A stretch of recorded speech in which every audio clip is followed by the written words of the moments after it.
যারা অনলাইনে product order করে রিসিভ করেন না, তারা আসলে প্রোডাক্ট রিসিভ না করার কারণে কি কি ধরনের অসুবিধা আপনাদের হতে পারে সেগুলো বিষয়ে আজকে আপনাদের বিস্তারিত তুলে ধরবো। আসসালামু আলাইকুম সুপ্রিয় গ্রাহক, এই প্লাই বিডিজনের পক্ষ থেকে আপনাদের শুভেচ্ছা ও অভিনন্দন। আজকে আমাদের এখানে দুইটা প্রোডাক্ট রিটার্ন আসছে। আসলে প্রোডাক্ট রিটার্ন এর এই ইস্যুটা নিয়ে আপনাদের সাথে কথা বলবো। দুইটা প্রোডাক্টের একটা প্রোডাক্ট রিটার্ন আসছে, উনি লোকেশনে নাই, আর একটা প্রোডাক্ট রিটার্ন আসছে আসলে ডেলিভারি ম্যান ওনার কাছে যাইতেই পারে না, উনি এক জায়গা থেকে আরেক জায়গায় এ পর্যন্ত ঘোরাচ্ছে। আসলে আমাদের প্রোডাক্টের রিটার্ন রেশিওটা খুবই কম। দেখা যায় যে 20টা প্রোডাক্টের মধ্যে হয়তোবা একটা প্রোডাক্ট রিটার্ন আসে, সেটাও হয়তোবা এই যে এই ধরনের কোনো ইস্যুতেই ফেরত আসে। আমাদের আসলে প্রোডাক্ট কোয়ালিটির জন্য প্রোডাক্ট রিটার্ন আসে, এরকম রেশিও নাই বললেই চলে।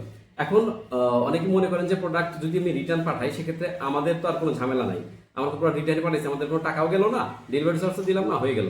কিন্তু আসলে ব্যাপারটা তা না। আপনাদের যে কি সমস্যাগুলো হয় সেগুলো বিষয় একটু বলছি।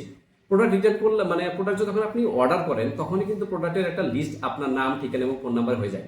এবং যখন আপনি প্রোডাক্টটা রিসিভ করেন না, এরকম রেশিও যদি 2-4টা হয়ে যায়, তখন কিন্তু যে কোনো সেলার আপনাকে প্রোডাক্ট পাঠানোর ক্ষেত্রেই আপনাকে চিন্তা ভাবনা করবে যে এ রিসিভ করবে কি করবে না, একে প্রোডাক্ট পাঠাবো কি পাঠাবো না। তো যখন এটার রিটার্ন রেশিওটা আরেকটু বেশি হয়ে যায় তখন কিন্তু আপনার প্রোডাক্ট সে নিতেই পারেন না। ম্যাক্সিমাম সেলার আপনাকে তখন আর ক্যাশ অন ডেলিভারিতে প্রোডাক্ট দিবে না। তো সেক্ষেত্রে আপনাদের একটা রিস্ক হয়ে যায়, কারণ এমন কিছু সেলার আছে যেখানে আপনি চাচ্ছেন যে ক্যাশ অন ডেলিভারিতে প্রোডাক্ট আপনার প্রয়োজন নিবেন, কিন্তু সেই সেলারটা আপনাকে দিচ্ছে না। না দেওয়ার কারণটাই হচ্ছে আপনার প্রতি তার আর আস্থা নাই, কারণ আপনি প্রোডাক্ট রিটার্ন করেন। তো এক্ষেত্রে একটু চেক করে দেখবেন, যদি প্রোডাক্ট আপনার দরকার না হয়, প্রয়োজন না হয়, ভেবে চিন্তে অর্ডার করেন যে প্রোডাক্ট আপনি রিসিভ করবেন। না হলে আপনি অর্ডার করার কোনো প্রয়োজন আমি মনে করি না, এবং আপনাদের থেকেও কিন্তু এটা অনেকটা লসের সম্মুখীন হবেন। আরেকটা জিনিস হচ্ছে, যখন ভালো কোনো অফার দেয় কোনো কোম্পানি বা কোনো পেজ যখন কোনো অফার দেয়, তখন কিন্তু তারা সর্বনিম্ন প্রফিট রেখে কিন্তু অফারটা ক্রিয়েট করে।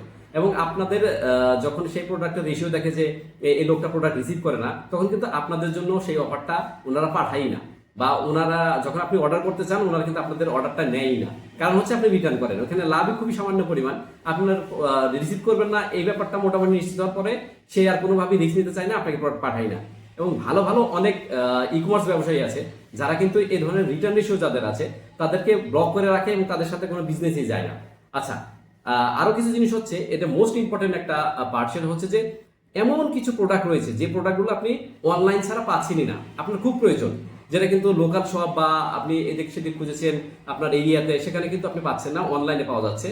কিন্তু যদি আপনার রিটার্ন রেশিওর পার্সেন্টেজটা এরকম থাকে, আপনি প্রোডাক্ট রিটার্ন করেন, তাহলে কিন্তু কোনোভাবেই সে তার কাছ থেকেও নিতে পারছেন না, আপনি বাইরে থেকেও পাচ্ছেন না, আপনার কিন্তু এখানে বড় একটা ঝামেলার সম্মুখীন হতে হবে। তো আসলে প্রোডাক্ট যারা আসলে আপনাদের দিক থেকেও সেফ থাকার জন্য এবং অনলাইন ব্যবসায়ী যারা আছেন তাদেরকেও টিকে রাখার জন্য আপনাদের উচিত হচ্ছে, যদি প্রোডাক্টটা আপনার পছন্দ হয়, ভালো লাগে, সব দিক বিবেচনা করেই অর্ডার করুন। এবং অর্ডার করার পরে প্রোডাক্টটা রিসিভ করুন। রিসিভ না করলে আপনাদের থেকে যেমন ঝামেলা, তেমনি যিনি সেলার রয়েছেন তাদের দিক থেকেও ঝামেলা। আর আপনি যদি প্রোডাক্টটা রিসিভ করেন তাহলে উইন উইন সিচুয়েশন। আপনারাও ভালো থাকবেন, ইনশাল্লাহ যারা সেলার রয়েছে তারাও আরো ন্যায্য মূল্যে, আরো কম প্রফিটে আপনাদেরকে প্রোডাক্ট দিতে পারবে। ভালো থাকবেন, ইপ্লাই বিডির জন্য সাথেই থাকবেন। ধন্যবাদ।